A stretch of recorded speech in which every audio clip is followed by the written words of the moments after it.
Hey, Run Tri Bike community. Welcome to the 121st episode of our Fireside Chat.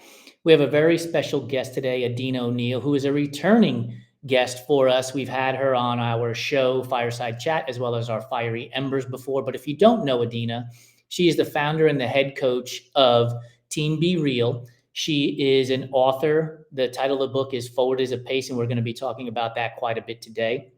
She is also a marathon swimmer, which means she is swimming for a very long time. And oftentimes she's done it in the ice cold. So she's one of those athletes that you have seen where they carve out the ice, you jump in the water and you swim. Not something I don't think I'll be finding myself doing, but she does do that. And since Adina is a swimmer and very awesome at it, I want to make sure I mention that if you use the code RTMAG24, so that's RTMAG24 at blue70.com, you will get 20% off of your purchase. In addition to that, our Everyday Athlete Podcast Network continues to grow. We have 7 shows under our umbrella today. And our next show for Beyond the Finish Line with Joe Harden will be at 4 p.m. Pacific time on Thursday, and he will be talking with Elliot Matson, the founder of Folklore Apparel. And then on Friday, Adam Lee of Community Trail Running and I will be returning with Food Fight Friday at the Aid Station, and that is at 2 p.m. Pacific time. So get a good 10-minute laugh in before your weekend starts. So without any further waiting, let's bring Adina O'Neill onto the show and start our fireside chat. Hey, Adina, how are you? Hey, Jason, I'm great. How are you? I am fantastic. Long time no talk on the show, so it's great to be able to catch up now, and we've got a lot to talk about. First things first, congratulations on not only writing a book, but getting it out there, having it be seen and read by people. Take me through the thought process for why you wanted to write the book Forward is a Pace. Well, thanks. It is great to be back. Always fun to hang out on the fireside chat for sure. The book was it was kind of came a little bit out of nowhere, but it started out as just kind of the idea of describing my journey from feeling like I never fit in to the transformation of becoming an athlete, a triathlete, a marathon swimmer, and even transforming into a coach who then wanted to help other athletes feel like they could fit in, and really empower just those non traditional athletes who don't really feel like they belong, that there is a place for them, and really send the message out that everybody, whether they're fast or slow or short or tall or old or young or whatever it may be, that there really is a spot for everyone, and to really just empower everyone to embrace their own pace, their own goals, and to go out there and chase whatever they're going for at their own pace, and to just kind of keep moving forward, which is where the idea of forward as a pace comes in.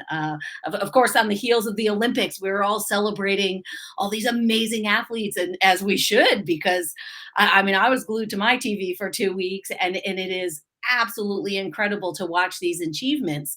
But also to keep in mind that your achievements as kind of a non-traditional or everyday athlete, I know you guys love that phrase as well, they're so important, and they're not any less.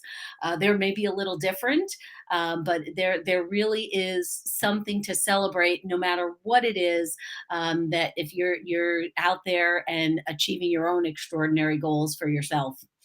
Yeah, one thing that didn't get a lot of coverage from my purview anyway was that in between the marathon, the men's and women's marathon run, that they opened up the marathon course overnight and about 20,000 people ran the marathon course between the two Olympic marathon runs, which is phenomenal. Like, that is so cool to be able to say, I ran the same course as gold medal, silver medal, and bronze medal winners, and the best in the world at the marathon. So, I mean, that's just really cool. Help me understand. So you talked about the progression from an athlete that didn't fit in to becoming a head coach, working with athletes that didn't fit in. But when did you think you wanted to write this book? Was it as an athlete who was like, man, I wish there were more resources and more people like me that I could see? Or was it as you were a coach and you were working with these athletes that you were seeking out the everyday athlete? Was it more, later or earlier on? It was definitely later on. I mean, when I was an athlete, I was just trying to find my way. As I became a coach and then the leader of this team and growing my business and became more of an advocate, I've always said I had a loud mouth and it's finally kind of paying off. And it really, as I became a little more confident in myself as a coach, as a business owner, and people started to kind of thank me for saying, well, I'm glad you're speaking up, and I'm glad that you are advocating for us, and I feel empowered because you are a regular person and you're helping me just as a regular person kind of feel the same way that I can get out there and do this. And it wasn't something that I had thought about in the back of my head for a long time. It was a little comment here and there, that someone says like, "Oh, you should start a podcast. You should write a book." Like people tell you stuff, and I actually enjoy writing. I'm a numbers person. I don't know if I've ever told you this before, but my undergrad degree is actually in accounting. So I love numbers. And I never thought of myself as being very good with the written word. I could talk a lot, but I never thought of myself as a writer. And just as I started, through social media and through the Run Tri Bike magazine and having the opportunity to start doing some writing, I found that I enjoyed that.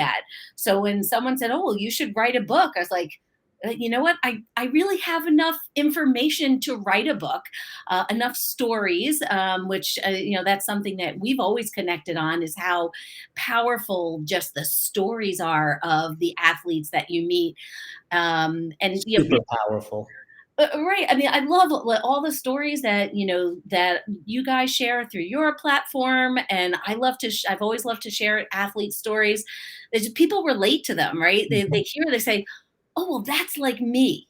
And you make those connections with people on a very personal level, and that's what helps people start to believe that they can actually do it. Yeah, like whenever I talk to um, athletes that we're going to interview for stories on our website, or even when we talk to potential advertisers, I always use this example. I say 50,000 people run the New York City Marathon. There will be coverage of the top 10 women and the top 10 men. That leaves 49,980 other stories that are out there that aren't being told, and we want to tell them. Yeah. And whenever I say that, your reaction right there, that smile, that eye lift, open, that head nod, always happens. And it's because we are able to connect with people based on their stories and the obstacles that they've overcome, because we can relate to that more so than we can relate to a pace or a distance, right? I, Absolutely. I, I run 100 milers. I've run 250 miler. Ohm just finished running Bigfoot 200. You do marathon swims, right? Yeah. It's hard for people to relate to those things if they don't do them. But if Right. you tell them, like for me, if I tell people, look, I've had to deal with alcohol abuse, I've dealt with disordered eating, I have an issue with imposter syndrome, right? They can understand that connection and work it into their own life and then be like, oh shit, if this guy's doing this stuff or Adina's doing this stuff, then I can do it too. And I think that's where the idea of, the name of your team, Team Be Real, comes into play. It's where our vision and mission, where there's a spot that's starting line for everybody, and everybody comes into play because there is that correlation and that connection. Yeah, it's interesting that you say that too, because I've gotten some great feedback from about the book from people who have read it that talk about triathlon or swimming, but the comments that have struck me the most are the people who've come back and said who are not athletes, and they said, well, some of my friends purchased the book to be supportive. They're like, oh, I have a friend who wrote a book, like that's pretty cool, and some of them have come back to me and said, I never imagined that I was going to really impact me the way it had. It was like It's like I'm just walking around in my everyday life going forward as a pace, forward as a pace, because it's the concept of you just have to keep making the next step. And in the book, I talk about, forward is not always moving forward. Sometimes forward is going sideways, even taking a step back or standing still, that it's just some type of progress, whatever that may be. And it can be anything for anybody. It's so individual to each person. But then, I'm just walking around going, all right, I'm having a day. But forward is a pace. I'm just going to keep moving forward, whatever that means for them. So that has been far beyond my expectations, and probably what I'm most proud of is just hearing how people are relating it to their everyday lives. And I mean, I think you and I have talked about before how sports is such a metaphor for life, anyhow. So to hear that people are taking that message from the book is something I'm really proud of. Yeah, I've, when I have conversations with people, to your point about sports as a metaphor for life, right? Like I've said that I would hire endurance athletes to be partners in my business, to partner with Mm. me in anything when it comes to business, because they've gone through the hard stuff, they've pushed themselves, they've asked themselves, why am I still doing this? And they keep moving forward. But I do want to take this back to the book in real life as well as to this idea of sports. So I just finished running. Before I got out there for my run, I did a little warm up, and then I started running slowly, as warming up into the pace. Then I did the intervals, and then I did a cool down. What's the process for writing a book? What's the warm up, the main set, and the cool down? Oh, I love that idea. That's a great question. Um, so I actually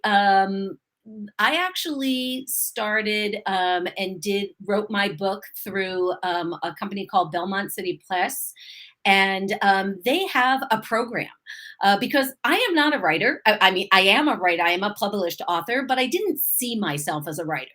And very similar to the fact when you start training for a 5K or any type of road race or any type of swim or a triathlon, you don't know where to start and you need a plan, right? You might find a training plan online. You might use a coach who's going to tailor fit a plan to what's going to fit your life, but you need a plan. So I actually had this plan that I worked on with the publishers at Belmont City Press, and they literally set it out for me and said, okay, well, do these things to start. So that was kind of the warm up, right? I followed their plan and did some like warm up questions where they asked me a bunch of different questions and guided me along. So it helped me organize all my thoughts. And then from there, the main set is writing and writing and writing and writing, and rewriting. And again, similar to a training plan, it's going to be molded, it's going to be changed. The beauty of working with a coach is they're going to see where you're at and say, oh, what about this piece? Or, they see you're advancing in one sport versus another, and they're going to change things and they're going to redirect you. And that was the same support that I got throughout this process. When you went through a draft and said, oh, well, you talked a lot about private coaching here, but you didn't explain it at all. It's like we need to understand more about that. And so I got all that. Kind of the main set was really some interaction with the support team at Belmont City Press, who continually kind of just pulled it all out of me and said, all right, well, keep going, keep going, here's your next part and your next part. And then the cool down. You can't possibly be in the cool down yet because you got to promote the book now. Yeah, I was about to say, I was like, well, now we're having fun. I feel like I skipped the cool down and went right to the race day, right? Well, we're going along still with the training plan analogy. You go, you do all your training, and then you come up to race day, and that's where you have all the fun, right? And you let it all loose, and you go and you celebrate and you smile and you high five everybody. and that's kind of where we are right now. Promoting the book, doing some book talks. I've already done one. I've got a couple more lined up. I did a book signing. Of course, in a true Adina style, we did a swim and sign. That's So, cool. we invited everybody to come swim with us, and a bunch of people swam, and then we, had a little book signing. So, and my publisher keeps reminding me, like, this is the fun. She's like, I hope you're having fun because this is the fun. And it absolutely is. Got, all my friends and family who, helped me purchase the book, and it turned out, watching it like grow on Amazon to see, it's like, oh, people buying this, all of a sudden it hit number one bestseller, and you're like, this is just wild. This That's is cool. something that I never imagined. And again, it's like I followed the plan. I did what I was told. Like, I was always very coachable. My coach said to do something, I did it. So I was like, okay, I'm going to do this. You want me to do this? I'm going to do this. So yeah, I don't know where the cool down actually is. Hopefully, it's not going to cool down. It's a lot of fun, and it's something that, as a business owner, like, I'm always going to have, and I can always talk about it. And I can always, people ask me all the time about different things. Oh, well, what is coaching like, or what is your team like? What are the athletes like? I'm just like, oh, I wrote a book about it. I can sit and talk to you for hours and hours, or you can, go read the book if you want. Get some advice for yourself along the way. I think one of the things that's really cool about this whole idea is you didn't say it directly, but you as a coach had a coach, right? So your publisher is walking you through the process to get you from point A to point Z through this training plan. And so let that be a lesson for people too, right? Just because you know something doesn't mean you know everything about that something. And getting somebody else to help you out is tremendous in that scenario. Where can people buy the book? You mentioned Amazon. Where is that? Is that the best place for them to go? Yep, you can go right to forwardisapacebook.com, and it'll take you right to it. Oh, Yeah, perfect. yeah. Forwardisapacebook.com. We'll put that in the comment section as well when we post this live to Instagram as well as to our other platforms so people can find it. We mentioned the Olympics earlier, and one of the founding principles for our business was to help share more stories of women in sport. Mhm. And I came across this stat. I believe the number was that 65% of the medals were won by women for the US, Ooh. which is a tremendous number if you think about it. Two-thirds of the medals were won by women. I don't know if it was specifically gold medals or medals in total. But one of the things I noticed as I was watching the Olympics was how different every one of these women were. From Ilana Maher, I believe that's how you pronounce her name, on the rugby team, to Simone Biles, to Sha'Carri Richardson, to Katie Ledecky. I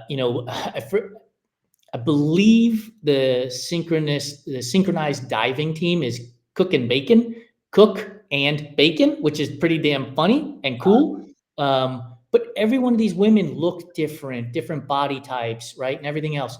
How important of a message is that to you as an athlete who is talking about coaching athletes that don't fit that ideal athlete body type? How important was that for you to see?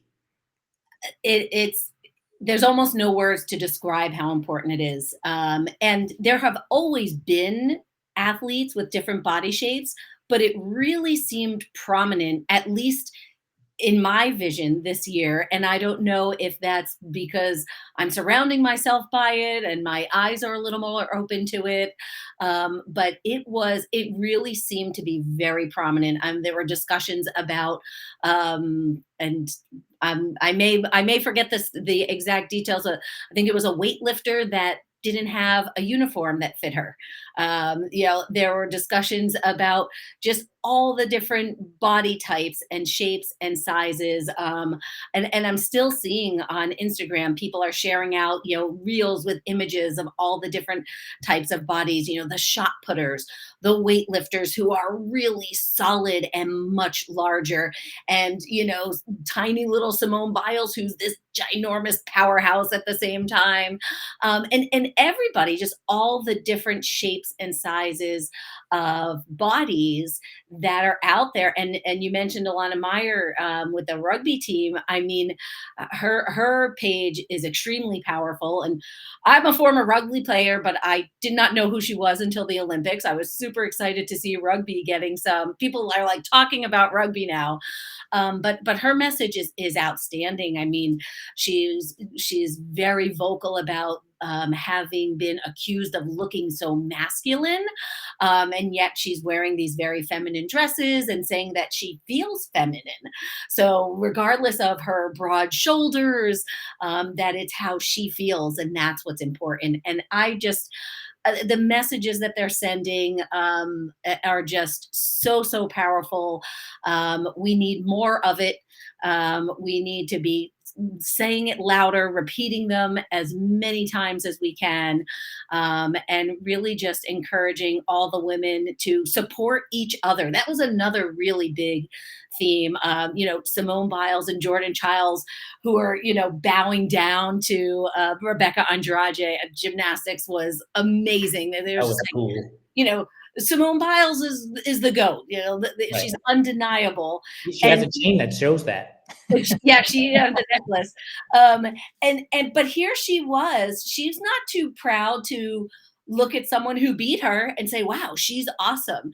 She didn't have sour grapes. She wasn't sad about it. She just like look at she was awesome. And to see these women celebrating each other and supporting each other, no matter what, we just need more of it. More, more, more. Yeah, it was the whole idea of collaboration over competition is one of the things that we believe in at our company, and seeing Simone and Jordan do that for Rebecca Andrade at the Olympics was really cool. And then I did see a post recently. I believe it was a cyclist from Nigeria didn't have a bike, and the team from Great Britain loaned her a bike to compete at the Olympics, which is just amazing, right? Like, you could have looked the other way, could have ignored it, could have been like, you know what, your competition, so nah. But Yeah. instead, they provided her a bike so that she could compete. I mean, that's just really cool stuff, and I do hope and wish that more people would take that approach of collaboration over competition. Um, our friend Brittany Olson posted yesterday on Threads about this idea that people with negative comments when she posts about the fact that women were prohibited from running the Boston Marathon until not that long ago, people. It wasn't like from day one. And a lot of this stuff is still happening today, and it's about breaking through. And I just commented to her, and I was like, to your point that you just said, keep talking about it, keep pushing the envelope, keep making people feel uncomfortable. Let them know that this isn't going backwards. Like, this is here to stay, and it's going to keep progressing forward. And if Run, Try, Bike can be a part of that, then we want to be a part of that. And we're going to continue to be a part of that. So thank you for your insight on the Olympics and the body types that we got to see perform at the highest levels of sport. I hope that the people that were watching who thought, I can't do this stuff, it's not for me, took a different approach when it was all said and done and said, wait a minute, that person has a body like mine. I could do this. That person has a shape like mine. I could do this. Or that person has a skin color like mine. I can do this. Absolutely. And goes out there and performs. Um, One of the things that we had talked about in the pre-show was your coaching business with Team Be Real, Yep. and the athletes that you're working with. You did mention that you had your team race event already in Maryland Yeah. earlier this year, but you will be going swim to the moon Yep. in Michigan here real soon with 3 or 4 other athletes. What are the distances that are offered at the Swim to the Moon event, and how do you prepare for this? So Swim to the Moon is great. They offer distances. This year, it's the first year they're doing a 2-day event. It's their 15th anniversary. So they kind of took out all the stops. Is that how the saying goes? I believe Um, so. and uh, and so they have anywhere from a half mile up to a 15K. So 15K is about 9 miles. And they've got races events on Saturday and Sunday. It's all swimming, and it's in a lake. And they have we actually just had they had an online race briefing today, which that's the first time I've ever done that. And kudos to their Epic Races for doing that, because it was so nice to be able to sit here and listen to the race briefing before I got there, So that's going to now help me pack my bag and prepare what I need to bring in advance, instead of doing it at the last minute and say, "Oh, I wish I had brought that," if you're coming from far away. So we actually have one of the athletes I'm coaching is doing her first 10K swim. One is doing her first 5K swim. And I am signed up for the 10K and the 15K. So Saturday and Sunday, Okay. which my personal training did not go as planned this year. I had some family and life situations that came up, and the fact that the water in Boston has been super variable. In the month of July, we were ping ponging between 48 and 64 degrees. That's a huge swing. It's not supposed to be 48 in July. And so it's kind of hard to get your long swims in when you show up and it's 48 degrees and you're supposed to swim 5 miles that day. Did you actually get in the water? I did get, I did like a mile to 2 miles, depending. The 48-degree day, I did a mile. I was like, that was enough. What are the temps up in Michigan going to be? Do you know? They said 77. Oh, and I'm sitting here saying, oh my gosh, it's so hot. Like 77 is really warm for me, yeah. because the water temperature here never gets that high. I mean, if I'm swimming in a lake, it does, but I swim in the ocean. I mean, the ocean barely reaches 70 where I swim. Yeah. So, and it's been really cold. So we've been in like high 50s, low 60s. But there are people who are looking at that 77 and saying, I don't know if I'm going to wear a wetsuit or not, right? Yeah. And so it's so individual, and that's one thing that, unfortunately, the world of swimming, wherever you're coming from, people are judging. Well, you wore a wetsuit, you didn't wear a wetsuit. Look, get out and swim. I swim with a friend year round. She wears her wetsuit year round. I don't wear a wetsuit year round. Who cares? And she's faster than I am. So I see her. So I was like, well, you can be good at cold water like me, like good with the cold water, or you can be fast. Like, choose one. But at the end of the day, she's not upset that I'm slower than her. I'm not upset that she's wearing a wetsuit. We're just getting out and swimming. It's just a matter of knowing the situations. The Olympics, there was a huge discussion aside from the water quality. I still can't believe they swam in the Seine. But there was a huge discussion about swimming in the current, because it's very different. And the pros most likely are having experience swimming with the current, against the current, cross current. But a lot of athletes, don't have that experience. And sometimes they show up, to an ocean swim, never having swam in the ocean, or an open water swim, never having swam outside of a pool. Yeah. And it really presents a danger for themselves and the other athletes. So if you're watching this, please do some open water training before you go out in the open water, for your own confidence, but also just for the safety of everybody involved. And I will add this too, like, don't feel pressure to not wear a wetsuit if it makes you more comfortable to wear a wetsuit. And I will tell this story. I've done 8 Ironman events. I've started 9 of them, finished 8 of them. The very first Ironman I did not wear a wetsuit. It was optional. And I got swam over like within seconds of, it felt like the wetsuit athlete starting. And I realized, man, I'm never going to Kona. Like, I'm never going to qualify for Kona. I'm not within an earshot of Kona. So why would I not wear a wetsuit if it's going to help me swim faster, A, but B, be more efficient so I can ride and run, without being exhausted. And from that point forward, I've always worn a wetsuit in these events. and I don't feel bad about it, right? There's nobody else doing my race but me. So Right. again, if it makes you feel comfortable to wear it, do not worry what Jane in Joplin, Missouri is going to think about you wearing a wetsuit. That's Do right. it. Like Yeah. there's no reason to not do it. I was going to ask, you mentioned doing the 10K and then the 15K, and I was like, are those on the same day? Like, wow.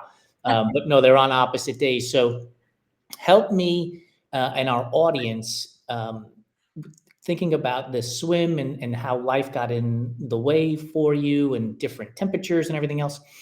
How do you approach then getting into the water for this 10K and this 15K? You have experience on your side, which is going to help tremendously. But what's your approach to getting into this event on day one specifically? Are you thinking I'm going to try to set a PR? Are you thinking I'm going to enjoy myself? Like, what are your thoughts? I am at a place right now where my swimming is completely for joy. It is pure joy. Um, I have a slight eye on time because there are cutoffs involved in the longer swims. And that's really the big factor for me for the 15K is I didn't get with the lack of training. I probably will not make the cutoffs. In my mind, I can swim the 10K and the 15K, even though my training was not what I expected to be, because as we were talking about earlier, it's in your head, right? Endurance is in your head. So in my mind, I believe I can do it. Um, I am also realistic to know that that's what the R is for and be real, like realistic, is that I also know that I am not going to swim the 10K in 6 hours. I'm sorry, the 15K in 6 hours, which is it's a pretty aggressive it's a pretty aggressive cutoff, like 2 hours per 5K. There's a lot of swimmers who are going to breeze right by. There's, oh, that's easy, but in a longer distance I'm not a super slow swimmer, but I'm not a super fast swimmer. I have one pace I can go all day. But so for me, I know that 15K cutoff times are going to be a factor. So I actually told myself, I had a little sit down with myself, and I'm starting to plan. I said, oh, well, what are my expectations for the race? Very confident that I can do the 10K. And the 15K, I actually tried to change to the 5K because I said in my mind, I said, I don't want to be worrying about a cutoff. That for me personally, that's something that has caused some stress in the last couple of years. And stress doesn't help your training. And so, I last year I did a 25K race and I got pulled with an hour to go because I wasn't going to make the 2 miles. And I knew that I could swim 2 more miles, just not in the hour that was left. Right. And I left feeling very proud of my accomplishment, very disappointed that I didn't have the chance to finish that swim. And I mean, you sign up for a race, you have to follow their rules. That's the bottom line.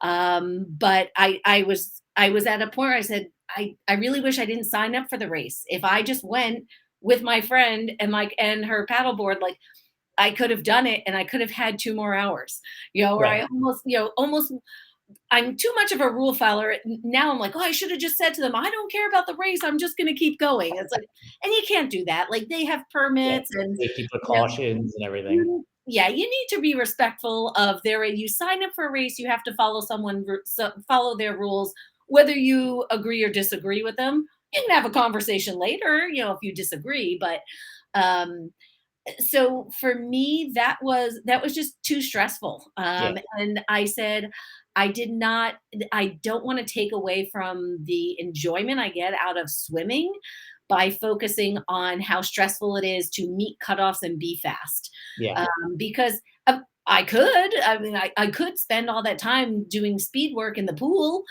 I don't want to, it's just the bottom line is that's not where I am right now. Like I did that for a while, you know, my Ironman swim, I did an hour and 10 minutes. Like that's pretty fast. Now a 2.4 mile swim takes me like an hour and 40-ish.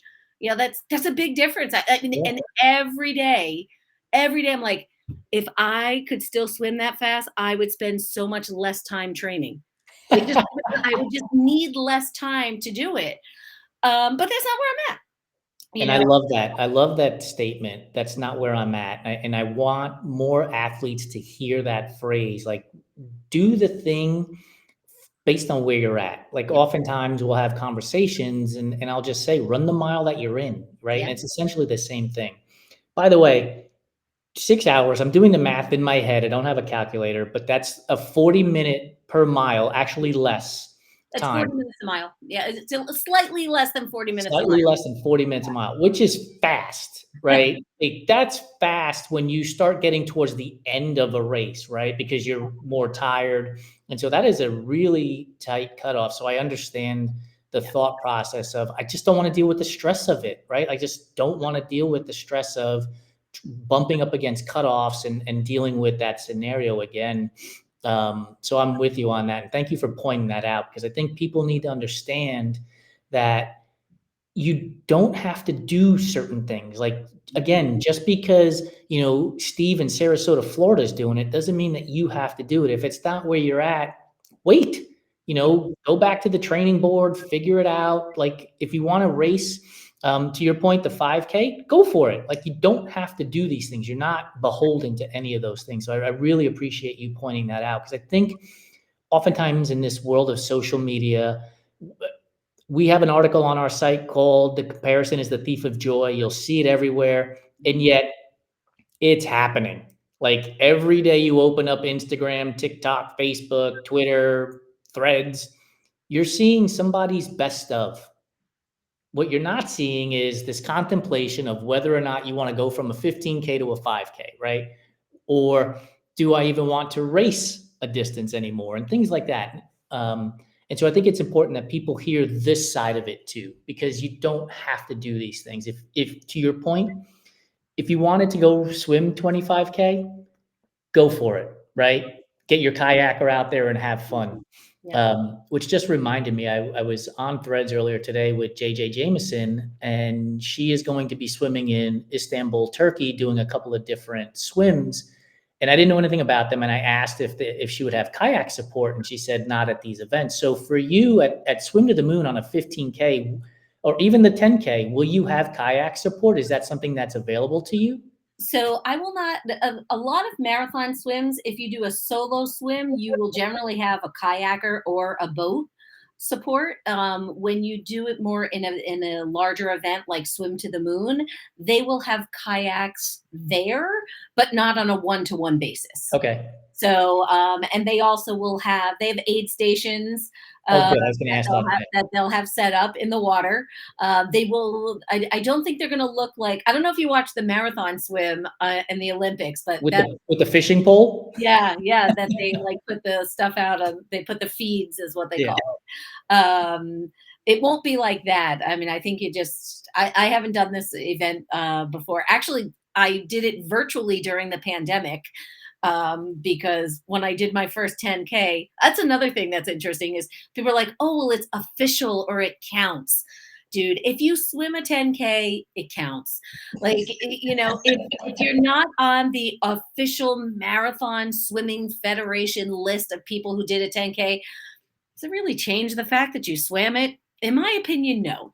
I recognize that for some people, it's very important to have that marked as an official swim. And if that's important to you, then by all means, follow all the exact rules and make sure that you get that done for you. But for other people who, maybe they are swimming the 10K, but they're going to stand up and take their feed instead of worry about floating on your back. Dude, you swam 10K, you swam 10 miles, whatever it was, it counts. Like it counts. If it counts in your heart, this is my opinion. If it counts in your heart, it counts. And that's what the most important thing is. You did it. Go out there and do it for yourself. We That's don't live that far from the beach here in LA, and I see people walking into the water, and they're going swimming. These are not people that are gonna be frolicking in the ocean. They're going swimming, and they come back out of the water, I don't know, an hour, 2 hours later, so they swam far. yep. I highly doubt they're going to some website to report that they just swam, a 5K or a 10K in the ocean, right? There's probably more people who have done those things without reporting than there are people who have done them with reporting. Yeah. So yeah, relish in your accomplishments, cheer yourself loudly, be proud of it all because it is an accomplishment. It takes a lot to get through all of these different things. And I have an article on our website at runtrimag.com that these sports are hard. Like Yeah. these things are hard to do. It's hard to run, it's hard to swim, it's hard to bike, it's hard to do all three of them in one fell swoop. It's hard to do a 5K, it's hard to do a 100 miler, it's hard to do an Ironman. Like all of these things are hard. And if you do them, pat yourself on the back, celebrate your victory, regardless of whether or not you thought it was fast or not.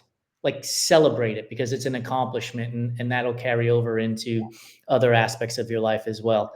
Oh, We're about 40 minutes. I'm I'm sorry. sorry. Go I was gonna say, and it doesn't have to be long either. Like ahead. you mentioned in the intro, ice swimming. I was like, that's a 4-minute event. Like you swim in, 200 meters in a lake in a pool that's cut out of a frozen lake.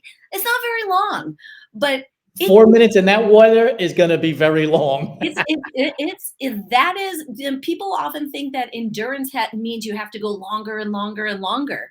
Like enduring 4 minutes in that temperature water is serious. Yeah, I just saw someone on Threads yesterday who was saying, "Oh, I can't believe someone posted their ice plunge on Threads. I mean, they're not even moving." Like that's a serious part of training for ice swimming. Yeah. So, I understand maybe that person doesn't understand that, and that's too bad that they're judging someone without knowing, but that's an important part of training if you're going to ice swim, that you have to do those cold plunges for an extended period of time.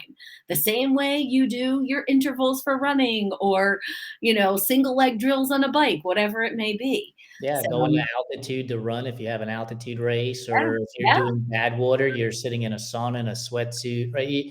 You're doing the adaptation component of training yeah, in the scenario in which you have, which is another thing, right? Do what you can with what you have. that's right. And sometimes that dictates a lot of different things for athletes in general.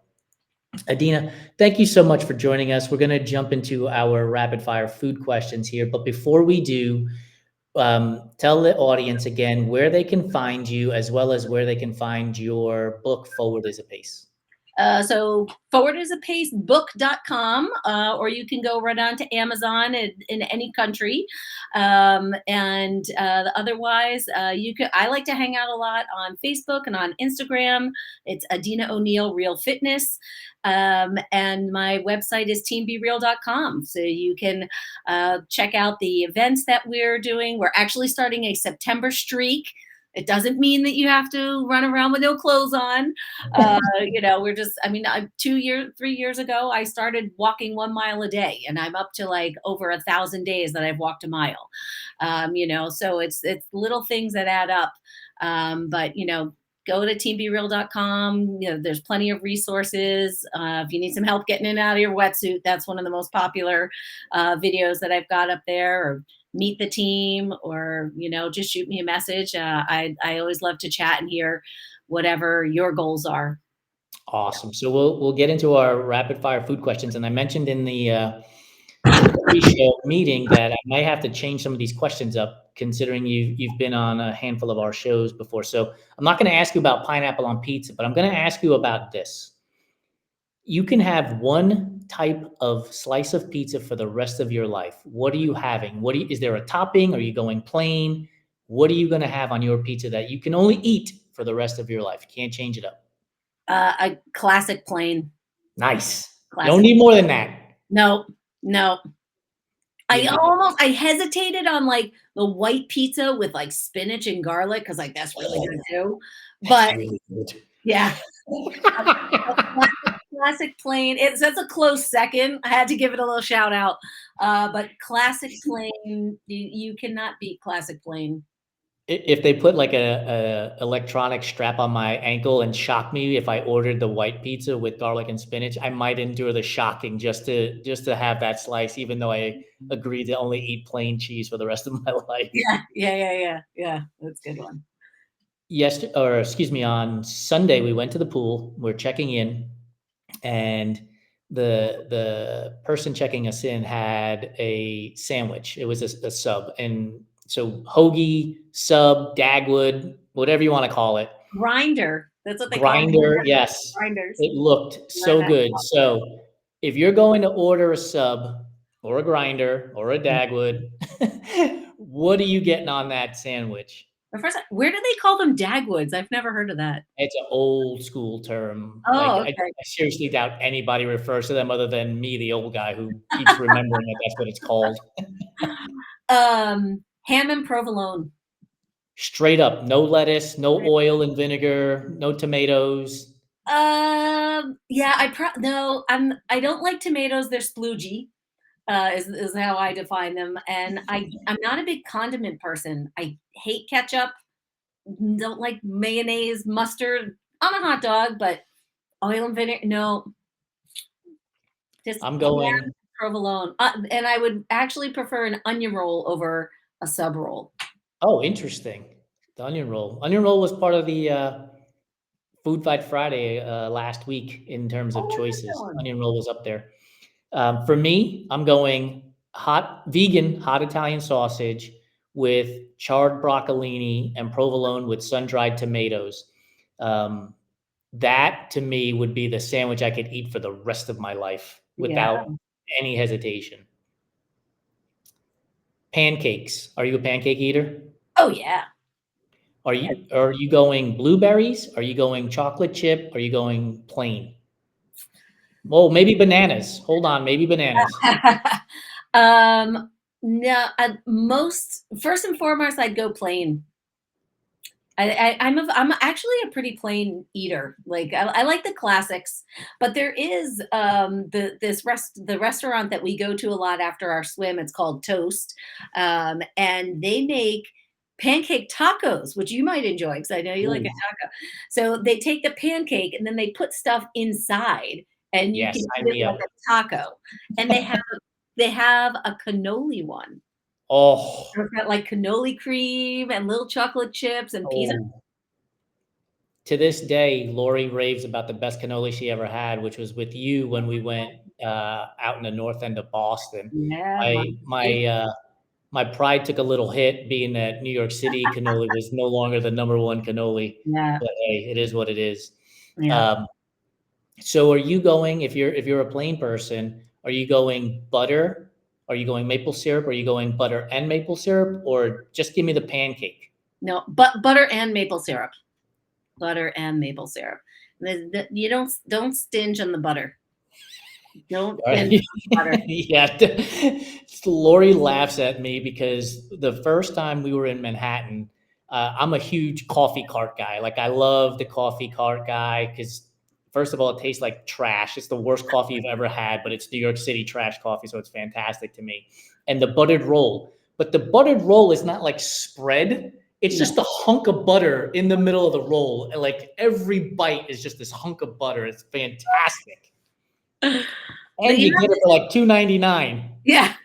You have to take the like if you get a stack of pancakes, right? You have the pancake and then the butter. You have to put butter Yes. on each, pancake, butter, pancake, butter, pancake, butter. Like, So when you cut your pancakes, are you like cutting all of them all at the same, once, or are you cutting by each bite you're about to take? oh, I cut it bite by bite. Are you making triangles? Or are you making squares? Well, it's tough because pancakes are circles. Yeah, So so you can cut triangles. you like, well, the first cut can't be a triangle or a square because it's got a rounded edge. You might have Well, like yeah, by definition, it can't be a circle. triangle. It could be Yeah, a yeah. Trivial Pursuit piece. A Trivial Pursuit piece. That's awesome. Yeah, I don't know. I've never paid attention to. Now you've got Now homework. next time I have pancakes, Jason's gonna be in my head. You're making This fun. MFer, I just want to enjoy my pancakes. Now look at this. I'll tag you. I'll tag you the next time I have some pancakes. Here we go, Jason. We're cutting them in triangles.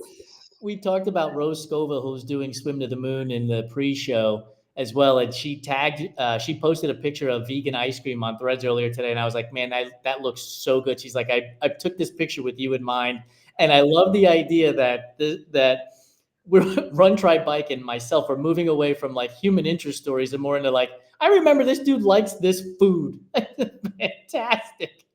Food connects people, It does. it's you think about especially in America, like all the holidays, you sit down and you have a Yeah. meal.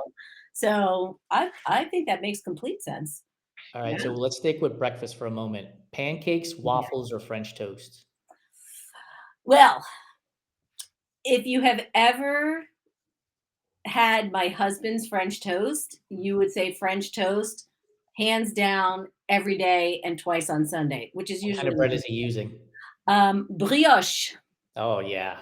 Yeah. That was also on our Food Fight Friday a Yeah. couple of days ago or a couple of weeks ago of choices from buns. This was for hamburgers, but yes, Yeah. that's a great choice Yeah. for And breakfast. now, and the best part about Mark's French toast is that we'll usually get, if the kids are home, we get 2 loaves because you need to have leftovers. And then you take the leftover French toast if it's bike riding season, and you get some. I like the what is it? Justin's hazelnut spread. Like you Yep. can use Nutella, but the Justin's hazelnut spread It's a little is thicker. is a little thicker. Yeah. So you put a layer of that on the French toast. You fold it up, put a little plastic bag in your jersey pocket.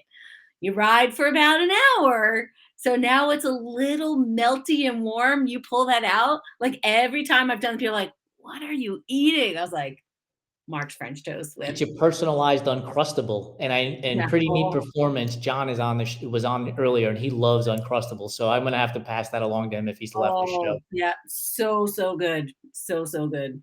I mean, I know it's like 100 degrees in a lot of places, it's hot in a lot of places, but I have seen the Halloween candy already being I displayed do in the grocery too. stores, which tells me fall is around the corner. Yeah. So, pumpkin spice or apple cider? Neither. Neither. What are you, No. uh, what are you warming yourself up with in the winter? Well, first of all, I have a very distorted sense of temperature. I don't get very cold. The only time I really drink hot beverages is after cold swims, and that's I'll have tea, but usually hot chocolate. Nice. Yeah, Are you putting whipped cream on the top of that hot chocolate or just straight hot chocolate? whipped cream. Nice. Yep, and at toast they put they'll put chocolate or butterscotch on it for me. They're the best. They hook me up. Yeah. I literally like that's why I had the book signing outside their restaurant because I like go there all the time in the winter. We come in with our like parkas and we're all like, oh, we need hot chocolate. And my friends getting coffee. And we're like, we're so cold. And they're like, what's wrong with you?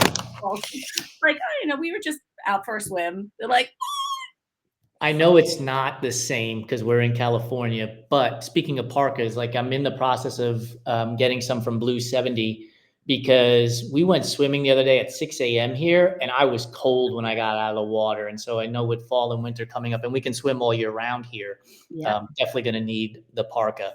yeah, Okay. Chocolate chip cookie or oatmeal raisin cookie? chocolate chip. That's a bad answer, but okay. No hesitation, chocolate chip. And although when we were kids, we used to make there's a little it sounds a little sexist, but it's just because my brothers were older, so they would go shovel the driveway with my dad, and my mom and my sister and I would make the paychecks, we called them, but those were oatmeal with butterscotch chips. Oh, wow. Fancy. Oatmeal with butterscotch chips, the official Leschnauer paycheck. Two more. I love it. Two more food questions. Yeah. You can only eat one flavor for the rest of your life, savory or sweet. Which are you going with? I used to be a total sweet person, and I definitely need sweet, but I'm like addicted to French fries lately. I can't imagine my life without French fries at the moment. Wow, I don't. That's a really hard one. That's a really hard one. But I also couldn't imagine like life without like ice cream or hot chocolate. Like That's hard, right? Or, Yeah. like, how do you like pizza, ice cream? Like, I don't know. And no Peeps for the rest of my life? You know I had to bring it up. You knew I had to. Yeah, I You'd have to somehow convince the manufacturer to make a savory, Peep if you favorite. went that route, Oh, like a yeah. Thanksgiving Day Peep, the cranberry and stuffing flavor. Oh, oh, yeah. Last one for you. Brownies are about to come out of the oven. They smell fantastic. Are you going edge or are you going center for the ooey gooey? Well, if they're cooked right, you've got the corner piece that has the edge, but it's still a little gooey. Or you just cut it big enough so you've got the edge and the gooey. Yeah, there's ways around it. There's ways around anything. So, but no, I like the crunch of the edge with the gooey. It's like the lava cake, right? Yes. That's where you like open it up Yep. and it all goos out from the center. Are Yeah. you a person that will put nuts on their brownies or no nuts? No, I like nuts by themselves. I I don't I don't like them in things so much. Are you a brownie a la mode person? Oh, What's the flavor of ice cream that's going on top of your brownie? yeah. Usually classic vanilla. There's a theme here with the classics. Sometimes a mint chocolate chip. Oh, that's a mix up there. Very rarely Yeah, hear. yeah. Mint and chocolate is like It's fantastic. absolutely. It's the best, Yeah, hands yeah, down. yeah. There was a guy walking out of the grocery store. This is about 2 or 3 months ago, and I walked out behind him, and I said it loud enough for him to hear. I said, "Not all heroes wear capes." And he turned around to look at me like, "What are you talking about?" And I looked at his hands. He had in one hand he had mint chocolate gelato, and in the other hand he had coffee chip gelato. And I said, "You walked into this grocery store and walked out with 2 pints of ice cream, dude. You are a hero either to yourself or to somebody else." Like, Absolutely. you were not going shopping for, peppers and onions. Like, you had a mission and you fulfilled it. You are a hero. I'm so on board with that. So on board with that. And so, speaking of coffee chip, this is my secret tip for brownies a la mode. So, get a coffee cup, put a chunk of brownie in the bottom, put a scoop or two or three or four or five, how many ever you want, of coffee ice cream.